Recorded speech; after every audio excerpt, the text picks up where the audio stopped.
Lok Sabha speaker ఓం బిర్లాపై అవిశ్వాస తీర్మానం ప్రవేశపెట్టడానికి ప్రతిపక్షాలు ప్రయత్నాలు ప్రారంభించాయి. తాజాగా లోక్సభ సెక్రటరీ జనరల్కు కాంగ్రెస్ పార్టీ నోటీసులు ఇచ్చింది.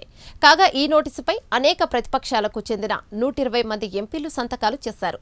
ప్రతిపక్షాలకు చెందిన ఎంపీలకు లోక్సభలో మాట్లాడే అవకాశం ఇవ్వలేదన్నది ఈ అవిశ్వాస తీర్మానం ప్రవేశపెట్టడం వెనుక ఉన్న ప్రధాన ఆరోపణ.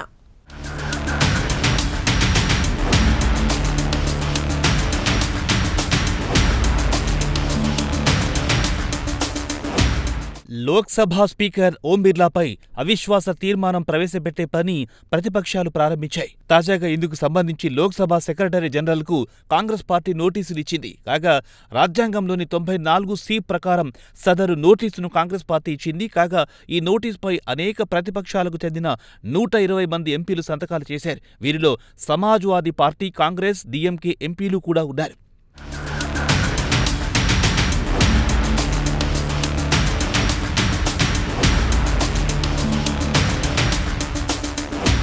కాగా ప్రతిపక్షాలకు చెందిన ఎంపీలకు లోక్సభలో మాట్లాడే అవకాశం ఇవ్వలేదన్నది ఈ అవిశ్వాస తీర్మానం ప్రవేశపెట్టడం వెనుకున్న ప్రధాన ఆరోపణ. అనేక ప్రజా ప్రయోజనాల అంశాలను సభలో ప్రస్తావించడానికి ప్రతిపక్షాలకు చెందిన ఎంపీలు ప్రయత్నిస్తే అందులో స్పీకర్ ఓం బిర్లా అవకాశం ఇవ్వలేదని ప్రతిపక్షాలు ఆరోపించాయి. ప్రజా ప్రయోజన అంశాలను సభలో ప్రస్తావించడం అనేది ఎంపీల ప్రాథమిక హక్కు అనే సంగతి స్పీకర్ ఓం బిర్లా విస్మరించారని ప్రతిపక్షాలు దుయ్యబట్టాయి.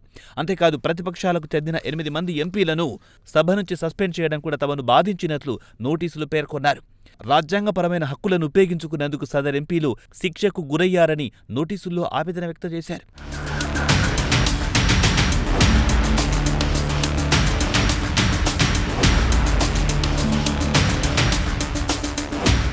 అంతేకాదు లోక్సభలో అపోజిషన్ నాయకుడి హోదాలో సభలో మాట్లాడడానికి రాహుల్ గాంధీ ప్రయత్నిస్తే అందుకు లోక్సభ స్పీకర్ ఓం బిర్లా ఉద్దేశపూర్వకంగా అవకాశం ఇవ్వలేదన్నది కాంగ్రెస్ సహా ఇతర ప్రతిపక్ష పార్టీల ప్రధాన ఆరోపణ.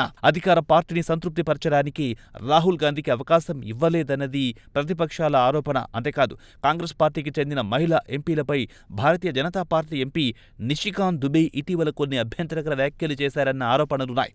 కాగా నిషికాంత్ దుబేపై చర్యలు తీసుకోవాలని లోక్సభ స్పీకర్ ఓం బిర్లాను ప్రతిపక్షాలు డిమాండ్ చేశాయి. అయితే నిషికాంత్ దుబేపై క్రమశిక్షణ చర్యలు తీసుకోవడానికి లోక్సభ స్పీకర్ ఓం బిర్లా నిరాకరించారు. ఈ అన్ని కారణాలతో స్పీకర్ ఓం బిర్లాపై అవిశ్వాస తీర్మానం ప్రవేశపెట్టాలని ప్రతిపక్షాలు ఓ నిర్ణయానికి వచ్చినట్టు తెలుస్తోంది.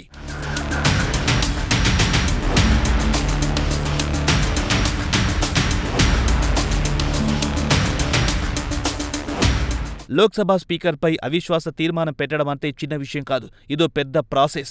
అవిశ్వాస తీర్మానం ప్రవేశపెట్టాలంటే ముందుగా కనీసం 100 మంది లోక్సభ సభ్యుల సంతకాల అవసరం. అయితే ఇప్పటికే సదర్ నోటీసుపై 120 మంది ఎంపీలు సంతకాలు చేసిన సంగతి తెలిసిందే. కాగా కాంగ్రెస్ ప్రెసిడెంట్ మల్లికార్జున్ ఖర్గే కార్యాలయంలో ఇటీవల జరిగిన ఓ సమావేశంలో అవిశ్వాస తీర్మానం ప్రవేశపెట్టాలన్న అంశంపై ప్రతిపక్షాలు నిర్ణయం తీసుకున్నట్టు తెలిసింది. కాగా ఈ సమావేశంలో తృణమూల్ కాంగ్రెస్, DMK, లెఫ్ట్ పార్టీలు, సమాజ్వాదీ పార్టీలు, RJD సహా అనేక బీజేపీయేతర పార్టీలు పాల్గొన్నట్టు సమాచారం.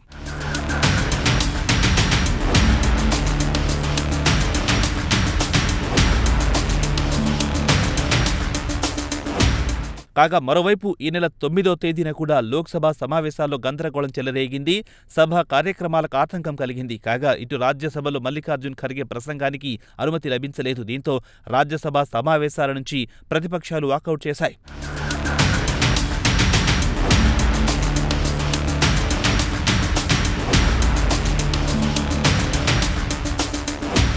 కాగా అవిశ్వాస తీర్మానంపై ప్రతిపక్షాలు ఇచ్చిన నోటీసులు సహేతుకంగా ఉన్నాయా లేవా అనే అంశాన్ని కూడా పరిశీలిస్తారు.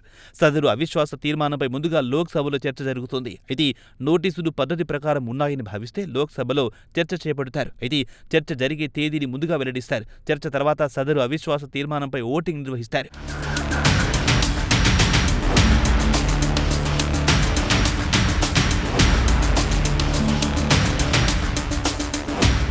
అయితే లోక్సభలో అధికార పార్టీకి మెజార్టీ ఉంది. కాగా ఓటింగ్లో అవిశ్వాస తీర్మానం వీగిపోయే అవకాశాలున్నాయి. కాగా ఇదంతా ప్రతిపక్షాలకు తెలియని అంశం కాదు. అయితే స్పీకర్ ఓం బిర్లా వ్యవహార తీరుపై తాము సంతృప్తికరంగా లేమని చాటి చెప్పడానికి ప్రతిపక్షాలు ప్రయత్నిస్తున్నాయంటున్నారు పార్లమెంటరీ వ్యవహారాల నిపుణులు. ఏదేమైనా లోక్సభ స్పీకర్ ఓం బిర్లా వ్యవహార తీరుపై ప్రతిపక్షాలు తీవ్ర అసంతృప్తితో ఉన్నాయి.